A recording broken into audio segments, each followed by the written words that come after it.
우리가 이제 과거에 우리가 클 때만 하더라도 다자녀를 가졌지 않습니까? 네. 그리고 먹고 살기가 힘들었어요. 네. 학교를 보내주는 것만으로도 감사했죠. 네. 유치원 다녀본 사람 많지 않을걸요? 네. 초등학교 보내주는 것만도 아주 감사한 일이었었죠. 근데 그러다 보니까 이제 요즘 같은 부분은 다자녀를 낳는 시대가 아니고 삶이 풍요로워지면서 적게 낳고 말잖아요. 그래서 왜 적게 낳느냐고 그랬더니 아이를 위해서 적게 낳는다고 이야기하는 사람도 있지만 내가 보니까 본인을 위해서 적게 낳는 거더라고요. 나누면 가르치는 거 힘들고 키우는 거 힘들고 뭐 그것이 어떻게 보면 요즘 젊은 사람들이 이기적 사고의 주인공이라고 이야기하지만 돌이켜 생각해 보면 우리 부모님들도 무척 이기적 사고의 주인공들은 아닌가 싶은 생각을 합니다. 과거에 우리 어머니들은 다자녀를 낳고도 아이를 돌볼 수 있는 시간적 여유가 없었어요. 열 손가락 캐물어서 안 아픈 손가락이 없다라고 하는 마음으로 또 사랑으로 자식을 기르긴 했지만 우리 어르신들, 우리 부모님들 세대들은 정말 못 입고 못 입어도 아이들을 돌보려고 하는 부분에 여유, 가지고 싶어도 가질 수가 없었어요.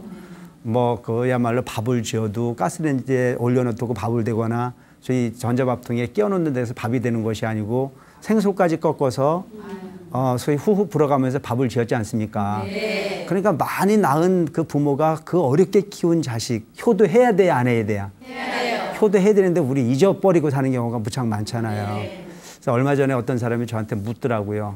그 부모님에 대한 생각을 효도에 대해서 어떻게 생각하냐 그래 묻길래 제가 언뜻 생각해 보니까 제가 출가해서 이제 한 30년 정도 됐는데 부모를 위해서 기도해 본 적이 별로 없어요. 내가 기도를 했다고 그러면은요. 그냥 내가 도통하길 바라는 마음으로 내가 하는 불사가 잘 되기를 바라는 마음으로 기도를 했다면 그것이 답이겠지만 부모를 생각해 본 기억은 별로 없어요. 근데 가끔 부모님에게 전화를 해보면 우리 부모님은 자녀를 7명을 낳는데도 출가한 자식도 아직도 못 잊어버리고 기회만 있으면 무엇 때문에 그 기도를 하냐고 물어보면 항상 그런 얘기를 해요. 스님 노릇 잘 되게 하기를 바라는 마음으로 기도한다고. 나는 출가를 해서 중생을 걱정한다고 이야기를 하면서 나는 진정 내 부모를 해서 걱정해 본 적이 거의 없어요. 자, 우리는 우리 과거의 어머니들이 이렇게 기도하는 마음으로 자식을 걱정을 했죠.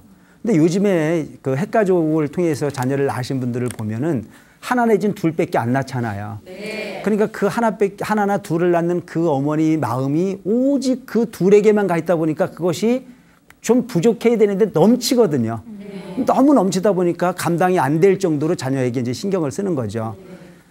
우리가 흔히 보면은 우리 아이들을 이렇게 기를 때 아이가 그 옷을 거꾸로 입으면은 부모가 답답해요, 안 답답해요?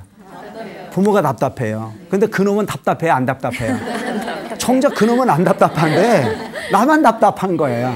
그런 부분이 저는 잘못된 교육이라고 생각을 합니다.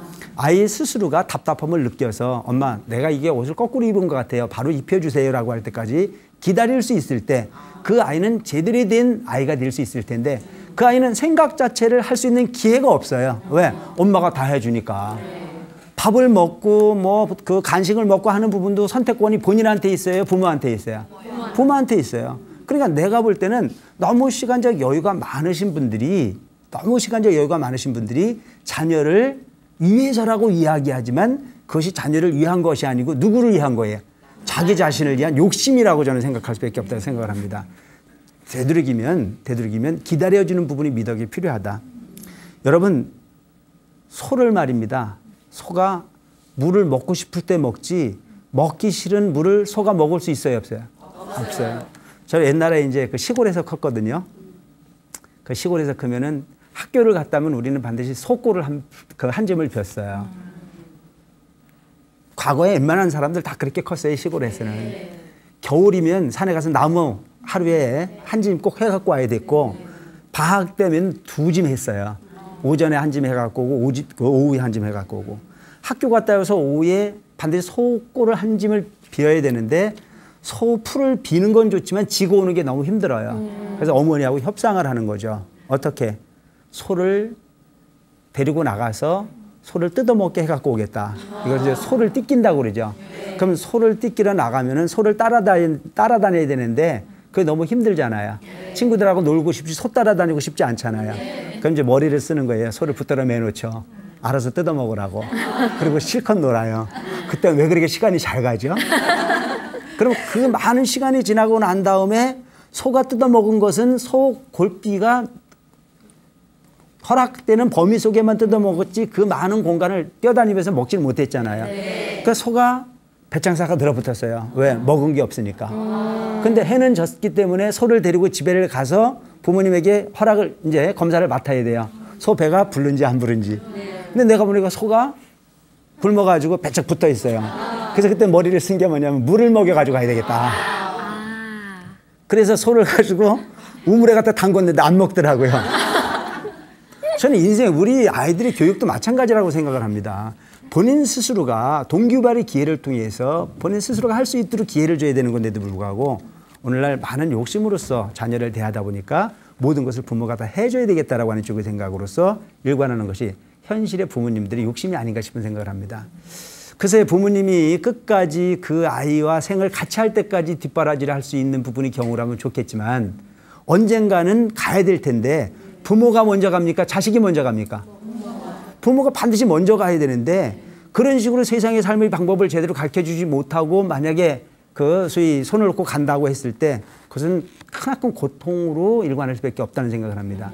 미래를 위해서라도 반드시 언젠가는 헤어질 수밖에 없는 상황이 만들어질 거라면 미리미리 아이 스스로가 자녀 스스로가 독립할 수 있도록 배려하고 그 독립이라고 하는 부분은 그에게 고통을 주는 것이 아니고 오히려 희망을 주는 것이다. 옛날에 어떤 서양학자가 한 얘기가 그런 얘기가 있어요. 고기를 잡아주는 부모가 되기보다는 고기를 잡는 방법을 가르쳐라. 이것이 당연한 부분의 상속이어야 되는 겁니다.